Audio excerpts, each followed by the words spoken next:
चलिए तो आज के ऑनलाइन लाइव क्लास में आप सबों का स्वागत है। जैसा कि आप लोग जानते ही होंगे, हमने पिछले क्लास में 12th हिस्ट्री के नंबर चैप्टर का कुछ पॉइंट पढ़ाए थे और शेष पॉइंट आज हम पढ़ाएंगे। हम पढ़ा रहे थे आपको मुगल साम्राज्य के प्रमुख शासक के संक्षिप्त परिचय बता रहे थे और कल हमने अकबर के विषय में बताए थे और हमने ये भी कहे थे कि अकबर ने धार्मिक क्षेत्र में काफी सरलता व्यवहार किए थे, अतः उसकी धार्मिक नीति स्पेशल रूप से पढ़ना है, क्योंकि परीक्षा में बार बार अकबर की धार्मिक नीति पूछते आ रहे हैं। अतः आज हम लोग पढ़ेंगे अकबर की धार्मिक नीति।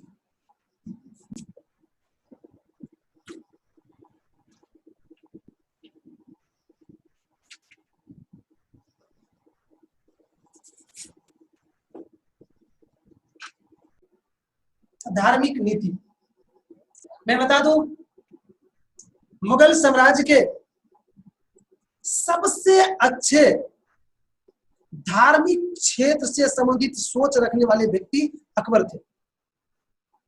अकबर ने वर्षों से चले आ रहे सबसे पहले जजिया कर उन्होंने समाप्त किया। मैं बता दूं आपको जजिया कर के संबंध में, जजिया कर मुस्लिम साम्राज्य में, मुस्लिम शासक क्षेत्र में रह रहे गैर मुसलमान लोगों से एक टैक्स वसूला जाता था, उसी का नाम था जजिया कर। अर्थात मुस्लिम शासक क्षेत्र में जब मुस्लिम के अलावा दूसरे धर्म के लोग रहते थे तो उसको रहने के बदले में उससे टैक्स दिया जाता था, वही टैक्स जजिया कर कहलाते थे। और पहली बार अकबर ने इस कर को हटा दिया, कहा कि नहीं, मेरे साम्राज्य में जो भी हैं, जो भी धर्म के लोग हैं वो सब एक समान है। अर्थात धार्मिक क्षेत्र में सहिष्णुता की नीति अपनाया था और इस नीति के द्वारा सभी धर्म को उन्होंने एक समान समझा और इसी के अंतर्गत उन्होंने जजिया कर को हटा लिया था। अर्थात हम बता दें आप लोग को कि अगर धार्मिक सोच, धार्मिक क्षेत्र से संबंधित अगर शुभ चिंतन की बात करें तो वह सबसे आगे निकल जाएगा अकबर। इसलिए अकबर के जीवन में ये धार्मिक नीति जो है ये बहुत महत्वपूर्ण है, इसलिए आपको पढ़ना है और साथ ही साथ इसको आपको ध्यान में भी रखना है, बहुत जगह काम में आएगा। चलिए अब इसको आप लोग नोट करें। अकबर ने धार्मिक सहिष्णुता की नीति अपनाई थी, अर्थात सभी धर्म को एक समान समझते हुए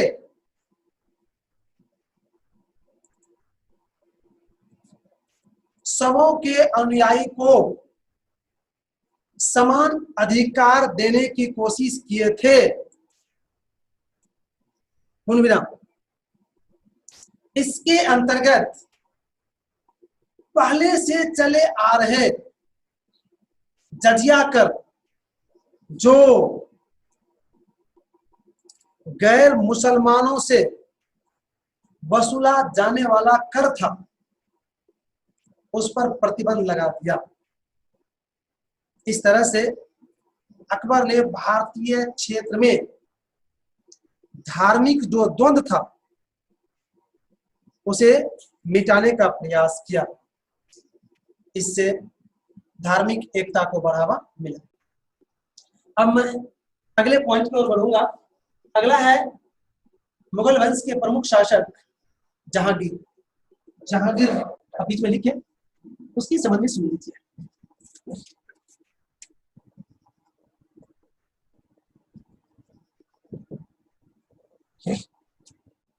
जहांगीर के संबंध में मैं बता दूं कि इन्होंने 1605 ईस्वी से 1627 ईस्वी तक मुगल साम्राज्य में शासक पद पर रहा था और जहांगीर अकबर द्वारा स्थापित जो विशाल साम्राज्य था उसको सुरक्षा करने के साथ साथ उसका विस्तार भी किया था और बहुत ही अच्छे ढंग से इन्होंने साम्राज्य को आगे बढ़ाने का प्रयास कर रहे थे।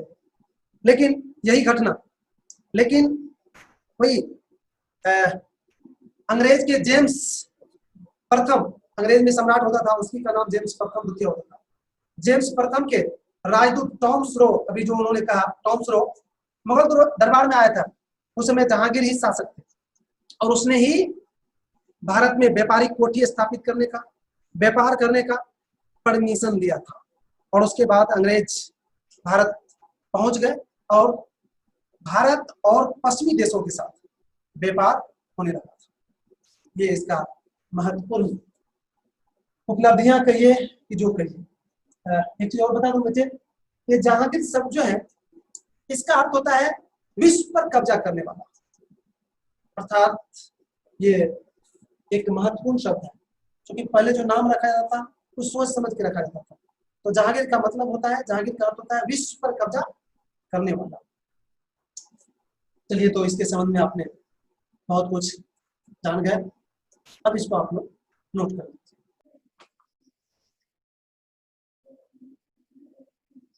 जहांगीर ने 1605 ईस्वी से 1627 ईस्वी तक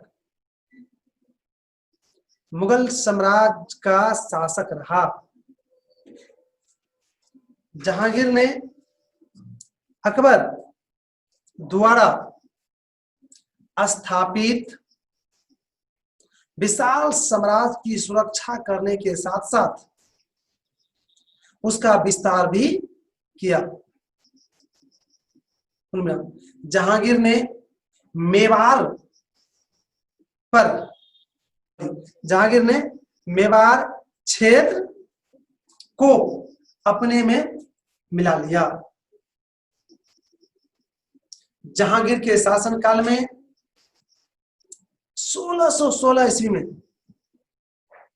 इंग्लैंड के सम्राट जेम्स प्रथम का राजदूत टॉम्स रो मुगल दरबार में आया। जहांगीर ने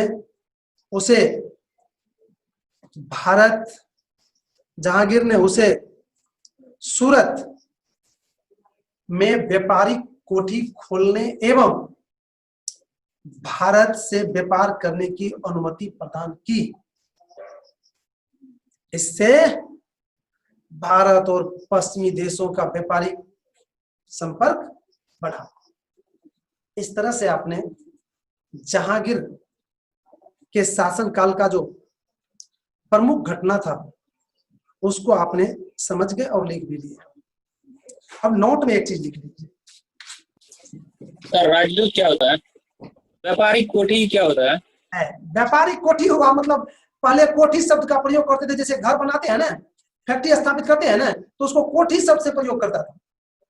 मतलब व्यापारिक कोठी हुआ व्यापारिक गतिविधि का कार्यालय, जहां से व्यापार करेगा उसका कार्यालय, ऑफिस को व्यापारिक कोठी कहा। लिख रहे थे, नोट में लिख लीजिए। देखिए, जहांगीर का अर्थ विश्व पर कब्जा करने वाला होता है।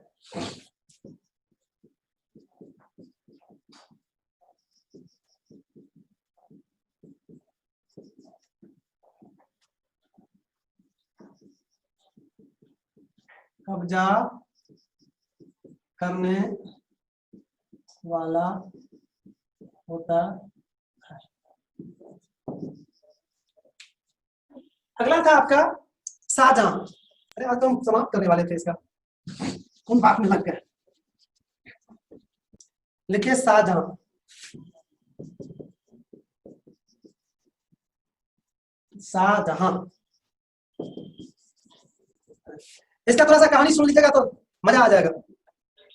ये खूंखारों का एक प्रतीक है मुगल वंश में। शाहजहां 1627 ईस्वी से 1658 ईस्वी तक शासन किया था और इसके शासनकाल में दक्षिणी भारत में बिल्कुल मुगल साम्राज्य फैला था। मैं बता दूं, इसका 4 बेटा था। थोड़ा ध्यान सुन लीजिएगा, नाम भी बड़ा अल्टर पल्टर था। दारा, शुजा, औरंगजेब और मुराद, 4 बेटा था। इन्होंने उत्तराधिकारी के लिए, अर्थात इसके मरने के बाद कौन बनेगा राजा, इसके लिए कोई नियम नहीं बनाया था और परिणाम स्वरूप 4 बेटा राजा बनने के लिए आपस में ही लड़ते थे। बहुत लड़ाई लड़ा था 4 बेटा। और मैं बता दूं, विजय हुआ था औरंगजेब का, औरंगजेब की जीत हुई थी। जानते हो औरंगजेब ने क्या किया? कि बाप को अर्थात शाहजहां को सबसे पहले पकड़ के जेल में बंद कर दिया, और जहां पीरा से, मैं बता दूं आपको, 1666 ईस्वी में शाहजहां की उसी जेल में मृत्यु हो गई थी, पीरा से। समझिए कैसा बेटा था कि बाप को भी गद्दी के लिए जेल में बंद कर दिया था। अर्थात इसके शासनकाल से यह स्पष्ट हो गया कि सब कुछ गद्दी ही है, कोई रिश्ता नाता कुछ नहीं है। ये साबित कर दिया था इन्होंने। कौन? शाहजहां के परिवारों ने, शाहजहां तो नहीं, शाहजहां के परिवारों ने यह साबित कर दिया था। मेरे भाई इतना ही नहीं, शाहजहां कितने शौकीन भाई था वो भी सुन लीजिए। इसके समय में बड़ी बड़ी इमारत बना था, बहुत बहुत सुंदर सुंदर इमारत बना था। और वैसे तो इसको बहुत सारी रानियां थी, लेकिन एक रानी का नाम सुने होंगे आप लोग, जिसका नाम था मुमताज। और मुमताज ने इतनी प्रिय थे इसके, उसके याद में ताजमहल बना दिया आगरा में, सुने होंगे। यही बनाया था उसी की पत्नी के याद में। और आज कितना पैसा लगा था, आप इससे अंदाजा लगा सकते हैं कि दुनिया के 7 आश्चर्यजनक चीजों में से, अद्भुत चीजों में से एक है वो भी ताजमहल भी। आज दुनिया के कोने कोने से वहां आते हैं लोग देखने के लिए मुमताज महल को, और फिर वहां पर प्रेम का एक बहुत बड़ी मिसाल है ताजमहल। मेरे भाई मैं और बोलता लेकिन समय नहीं है, अतः कल इस पर और थोड़ा सा चर्चा करेंगे और लिखाएंगे भी। अतः समय समाप्त हो रहा है, अतः आज की क्लास को यहीं पर विराम देना।